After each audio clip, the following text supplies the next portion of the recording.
দেখো ট্যান এই পাশে আছে, ট্যানকে যখন তুমি ডান পাশে পার করে দিবা এটা হয়ে যায় ট্যান ইনভার্স। এটা যখন ইন্টারমিডিয়েটে হায়ার ম্যাথ নিয়ে পড়াশোনা করবা তখন তুমি ইনভার্স ফাংশন সম্পর্কে একটা ধারণা পাবা। এখন জাস্ট মনে রাখো যে আমরা ট্যান ওই পাশে পার করে দিব, এর মান বের করবো আমরা। তাহলে ক্যালকুলেটরে কিভাবে করবো একটু খেয়াল করো। যেই চিহ্নগুলোর উপরে আমাদের বাদামি রঙের মতো যেটা দেখা যাচ্ছে এবং শিফট, আমাদের দেখো শিফটের পরে বাদামি রং দেওয়া, তো আমাদের এই জায়গাতে দেখো ট্যান লিখা। আমি যদি নর্মাল ট্যানে প্রেস করি তাহলে আমার ট্যান আসবে। তো ট্যানের উপরে দেখো আমাদের ট্যান ইনভার্স এর মানটা দরকার। তাহলে ট্যানের ইনভার্স এর কালারটা একটু খেয়াল করে, একটু বাদামি বর্ণের, এবং আমাদের শিফটটাও হচ্ছে বাদামি বর্ণের। তো আমি শিফট চেপে যদি ট্যানে প্রেস করি দেন আমি ট্যান ইনভার্স পেয়ে যাবো। তাহলে এখানে আমি ট্যান ইনভার্স কত, ট্যানটা ওই পাশে পার হয়ে গেলে এরকম হবে, একটু খেয়াল করো। Tan inverse 4/3। তাহলে এটা আমি ক্যালকুলেটরে বসালে এর একটা ভ্যালু পাবো। তাহলে বসাও ট্যান ইনভার্স 4, এটা হচ্ছে ভাগ চিহ্ন, ভাগ 3। এই কার্সরটা একদম বাইরে নিয়ে এসে ব্র্যাকেট ক্লোজ করতে হবে। তাহলে আমার একটা মান আসছে এ 53.13। তো আমরা এখানে দেখো এখানে একবার এ আছে, এখানে একবার এ আছে। তো আমরা বারবার এর ভ্যালু গুলো এই 53.13 বারবার বসাবো না। তো আমরা যেটা করবো এই ভ্যালুটাকে স্টোর করবো ক্যালকুলেটরে, স্টোর করে দেন বারবার ইউজ করবো।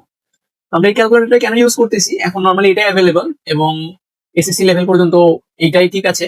বাট যাদের সাদা ক্যালকুলেটর সেম ভাবে ম্যাথগুলো করতে পারবা। তো এটা আমি স্টোর করবো কিভাবে, দেখো এই যে RCL এর উপরে দেখো স্টোর লেখা, STO, দ্যাট মিন্স এটাকে স্টোর বলা হয়। এবং এটা দেখো বাদামি রঙের।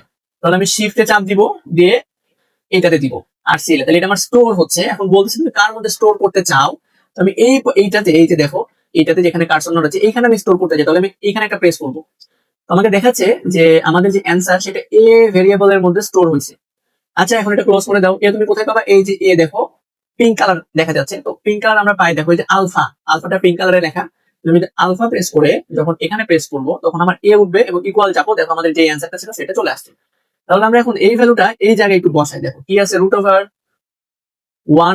- sin স্কোয়ার এ। তাহলে সাইন এর মান আগে আমরা বসাবো। হ্যাঁ, এর মান বসে ব্র্যাকেটটা ক্লোজ করে দিব এবং সাইন স্কোয়ার, এই যেখানে স্কোয়ার আছে এই স্কোয়ারটা আমরা কোণের উপরে দিব, টোটাল বাইরে একদম ব্র্যাকেটের উপরে দিব। দেন তুমি আসো আমাদের আবার সাইন আলফা দিয়ে এখানে প্রেস করলে আমি এ পাবো, এখানে একটা আমার স্কোয়ার আছে। তুমি ইকুয়াল চাপো, দেখো 3/4, 3/4, এই যে আমাদের ক নাম্বারটা হচ্ছে অ্যান্সার।